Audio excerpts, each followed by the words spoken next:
Yosh, bienvenue sur Manga Corp, ça fait longtemps que je l'avais pas dit, pour un achat manga, et oui, de temps en temps, effectivement, moi aussi j'en fais. Dans toutes ces lectures, j'ai fait un peu de tri pour pouvoir vous parler vraiment des titres dont j'ai envie de vous parler. Il y aura pas mal de petites choses parce que ça fait bien 3-4 mois que j'en ai pas fait, je crois. Donc je vais essayer tout de même d'être dynamique, histoire de pas vous endormir. C'est parti. On commence avec un manga de chez Ototo, c'est un revenant, et je pense que certains savent déjà de quoi je veux parler, ça fait 3 ans, quelque chose comme ça, qu'on attendait la suite. Et oui, ça fait beaucoup. C'est Remonster, le 6e tome. Hop, je vous montre ça. C'est juste une dinguerie. Je suis vraiment très contente de voir le retour de ce titre qui va revenir en parution régulière, même si qu'au Japon, ça prend son temps, donc c'est normal d'attendre. En soi, de très bonnes surprises pour ce 6e tome. Beaucoup de choses, mais ça, c'est tous les tomes de Remonster. On a l'impression de lire 3 tomes en un, tellement qu'il y a d'informations. C'est rapide, c'est efficace, ça fonctionne bien.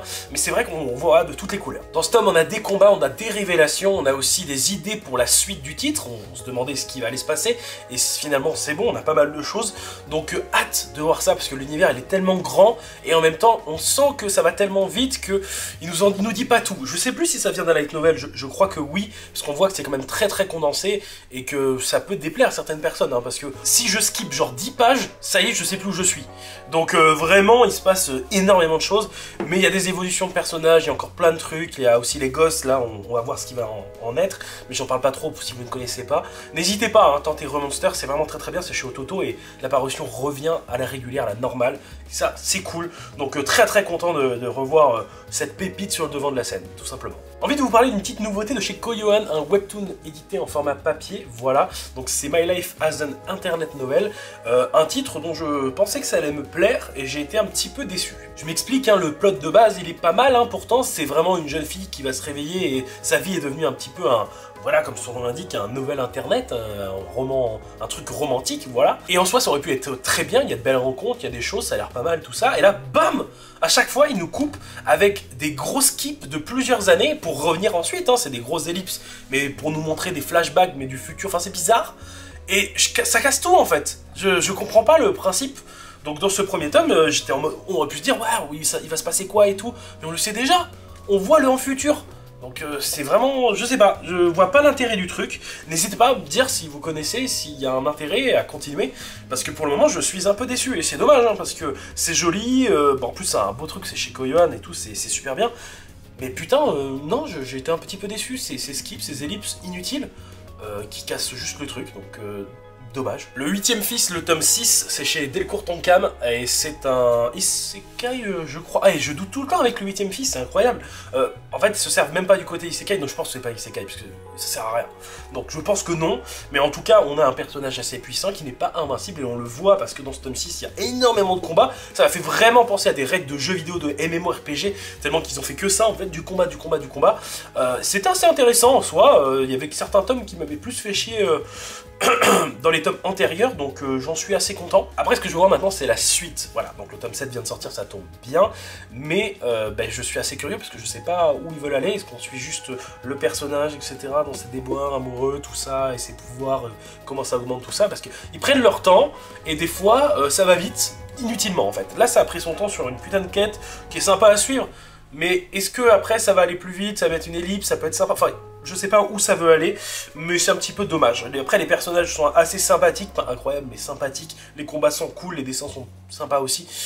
Donc, à voir. Je continue de le suivre. En plus, les jaquettes sont toujours aussi belles, mais je sais pas quoi en penser. Ma petite pépite, c'est la chose qui m'a pas mal surpris en ce moment, c'est Le Roi Démon et moi et nos 10 enfants, c'est le 4e tome, voilà.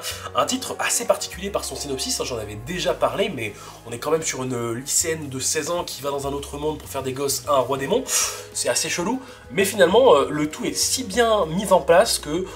ça nous plaît, c'est prenant, les personnages sont attachants, et puis il y a ce petit côté mystère, parce qu'à chaque fois qu'elle a des gosses, ils ont des pouvoirs particuliers, et ces pouvoirs, ils sont intelligemment intégrés, quoi. Il y a toujours des trucs assez intéressants, c'est pas juste je suis fort en combat, point final, non, et non, ça fonctionne bien, ils sont tous attachants, l'histoire avance petit à petit, chaque fois on a des nouveaux mystères, des nouveaux trucs, là on a quelque chose qui a bien avancé dans le 4e tome, donc non, ça me plaît vraiment, et pourtant c'est un titre, tu regardes le truc en librairie, tu te dis mais c'est quoi cette merde quoi.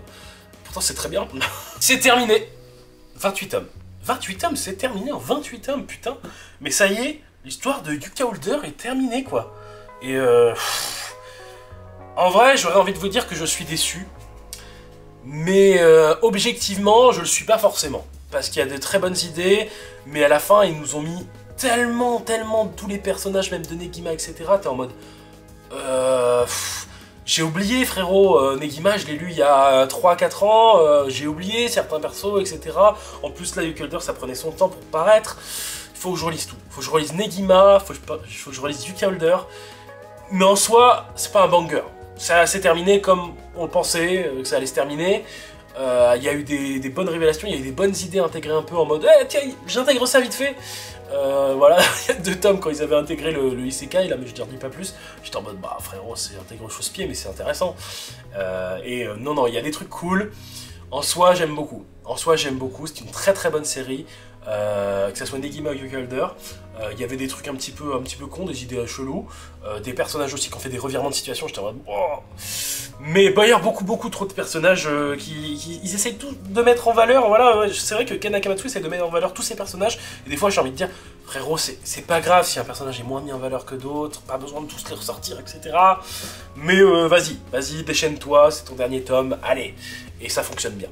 Donc très content d'avoir vécu cette aventure, je sais pas s'il y aura une suite parce que je sais que Ken Akamatsu il est à fond dans la politique au Japon, pas forcément la bonne politique, j'ai entendu des rumeurs, mais c'est dommage parce que il était sur une bonne pente avec Yukilder.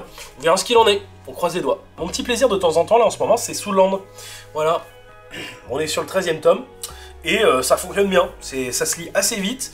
Il y a la petite histoire qui est assez cool, c'est attachant, on s'y perd pas malgré toutes les techniques chinoises, etc. Non, franchement, c'est un titre qui me plaît bien, et je pense pourrait vous plaire à beaucoup, parce qu'on rentre assez bien dans des webmandras comme ça, les titres chinois, ils peuvent être assez brouillons, entre guillemets, et Soulland fonctionne bien, on a des bons personnages, on se perd pas trop dans le scénario, on fait un par un arc par un arc, et on prend son temps, des fois un peu trop, bon, le rythme est un petit peu, voilà... Là aussi fait des vagues, mais ça fonctionne bien, donc hâte de lire la suite, et moi j'adore, en plus ça sort assez rapidement, merci NASCAR, merci les potos, ça marche bien, ça marche très bien. Le 7e tome de The Raiden King, alors le 6e tome était très lourd, le 7e tome pas mal, mais je suis un peu déçu qu'on commence à voir les faiblesses de notre héros, El Plutinov, qui, ma foi, était hyper intéressant, hyper puissant, surcheaté, mais on l'a accepté, enfin moi je l'ai accepté en tout cas, et là on commence à voir des petites faiblesses, c'est dommage, mais que ce soit les chara-design, certaines choses qui sont très bien. Au niveau scénar, j'ai un petit peu plus de mal, au niveau rythme aussi un petit peu, mais pour ce qui est du reste, c'est très cool. Il y a quelques personnages secondaires qui sont bien, il y a des monstres qui sont très bien dessinés, des combats vraiment puissants. À voir, hein, par la suite, moi je continue. Voilà, The Raiden King, c'est toujours très bien. Keiju Number 8, le tome 6.